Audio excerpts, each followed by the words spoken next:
All right. Let's jump into some college football. And let's talk, I guess we don't even have to talk last week's UW game. So let's talk just the only game that happened this weekend that we care about. The Washington State Cougars loss to the Oregon State Beavers. 41-38.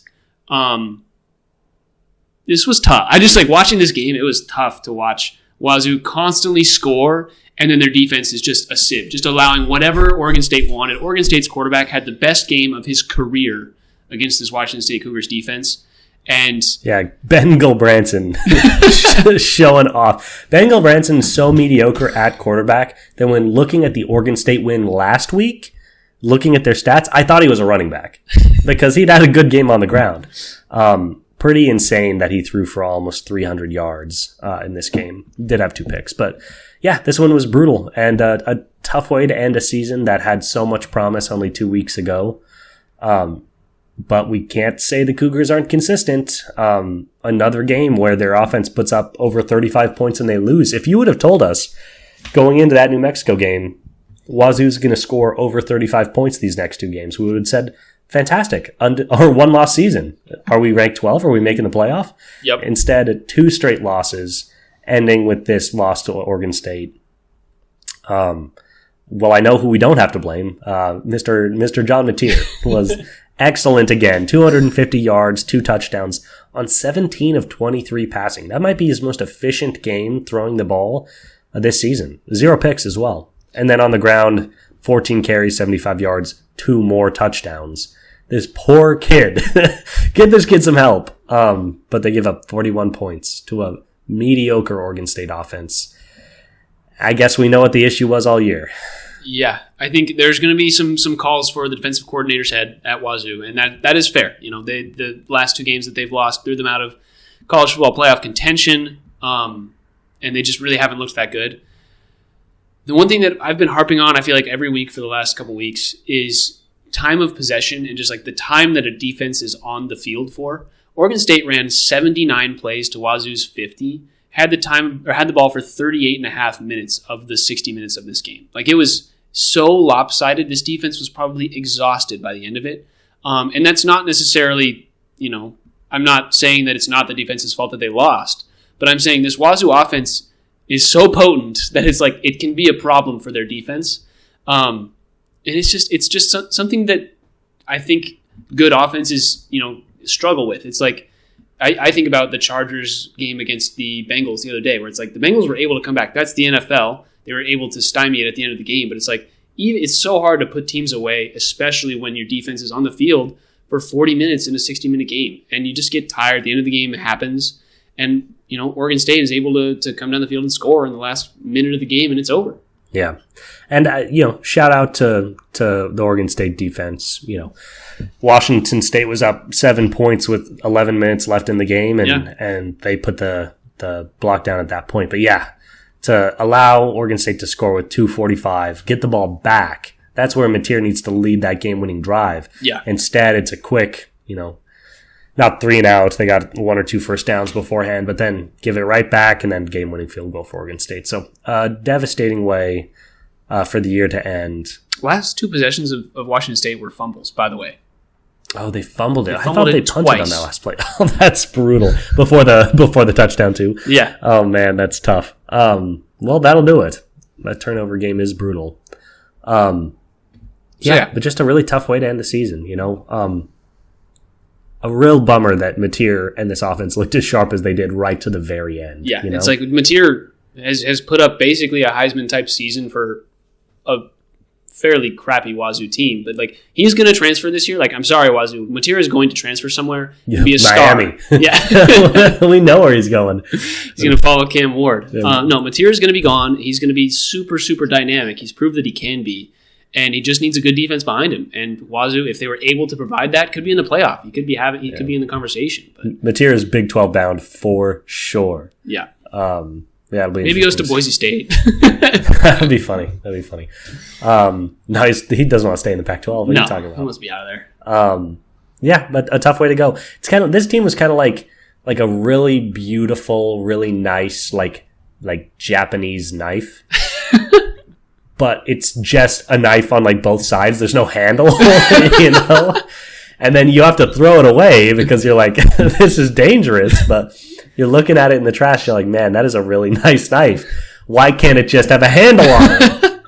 But that's what this team reminds me of. Because, yeah, looking at what this offense has done all year, it's like, why do we have to throw this away? Yeah. We know why. Yeah. Next week they go up against, or I guess not next week, this Saturday they go up against Wyoming, who's 2-9 on the season and should be defeated. We never know with this Wazoo team, but they should be. They should win this game. We should defeat them. Favored by 18.5 to start at the Open. People have been hitting the Wyoming line because of the last 2 weeks. Well, and because Wyoming played a good game against Boise State. Yeah, they lost 17-13 to Boise State. So I think people are a little scared of their defense. But I know that no defense can keep John Mateer and this offense down. Only their defense. Exactly. I also think Boise State's just been giving the ball to Ashton Denty, like, hey, go get your Heisman, man. Like, go do what you need to do. 200 yards? Question mark? Yeah.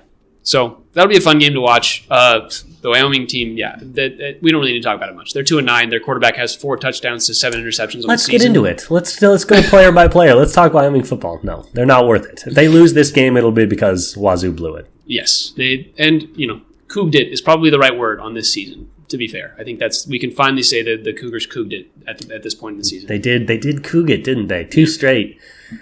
Hate to say it, two Western Washington boys who went to Oregon State for grad school. I can't say it was the worst thing I've ever watched in my life, but I was bummed. I was rooting for the Cougs. Yep. All right, let's talk about. We can't put it off. No. Let's talk about it. Another Washington team. I can't even say the words. Another Washington team is playing a college football game this weekend against a team from a neighboring state. And moving on to some conversation about the Sounders. No, we play the Oregon Ducks at Oregon a year after beating them twice on our way to the national championship game.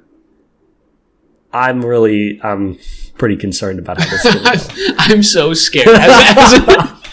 As a UW alum and a UW fan, I am so worried that this game is going to be the reflection of the Jake Browning year where we won 70-21. Like Oregon is going to want to cream us. Yeah, like it's going to be bad. It's like imagine like bullying a kid and like shaking him out for his lunch money every day, and then one summer you get hit by a car and are like limping around. Simultaneously, that kid grows 4 inches and gains 85 pounds. It's like, oh God, I don't want this at all. Yeah.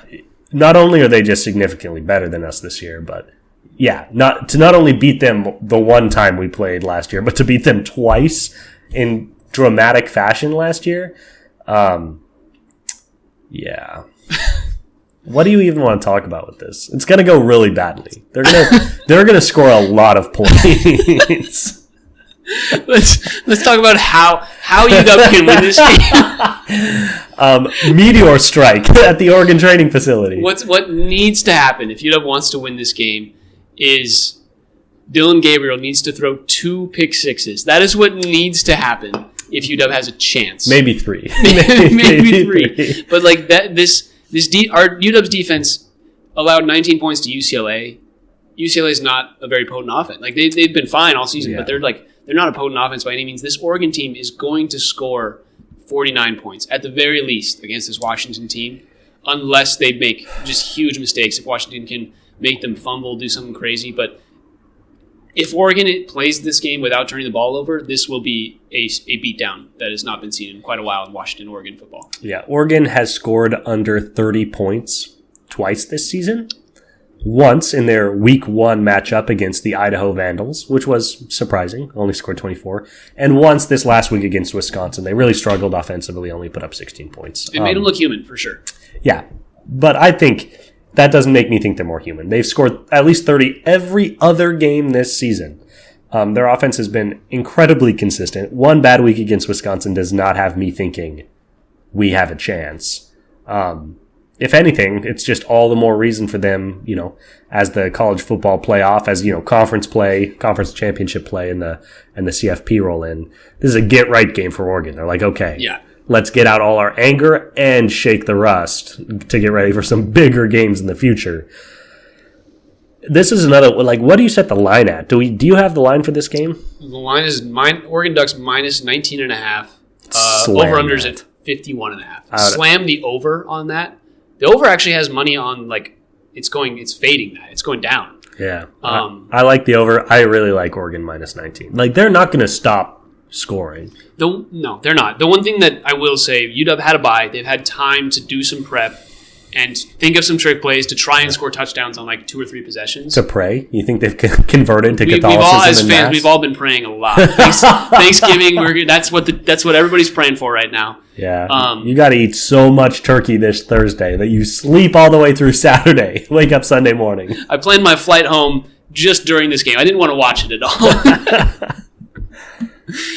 No. So I think, yeah, it's gonna be tough. There's not much else to say. I think we can kind of move on. It's nice that UW is going to have a bowl game to recover from this one after. But other than that, I think we can put this one behind us as soon as it happens. Like, this was our in-between year. We're going to be better next year. Damon Williams Jr., we're excited for him. Will Rogers, I hope you have a good last game as a football player because you are not going to make it in the NFL, especially with what you did this season. In terms of this coaching staff, I think we'll see them all return. It's not going to be anything crazy this offseason for Washington, but I hope Will Rogers has enough success to where he gets drafted in like the 6th round and does something with NFL. That's all I can say. Nice. Okay, well, I want to do some fun facts before we walk away from this. We're going to talk all-time Oregon-Washington rivalry statistics, just to make ourselves feel a little better for what's about to happen. Yeah. A spoonful of sugar, as they say. Can you guess how many times they've played? I want to say like 135. Pretty good, 116. Oh. Guess on all-time leader?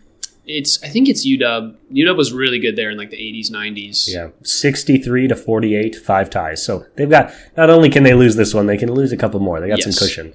Largest victory was 59, right? 66 in 1974. Oh. UW beat them 66-0. Wow. Which is tough.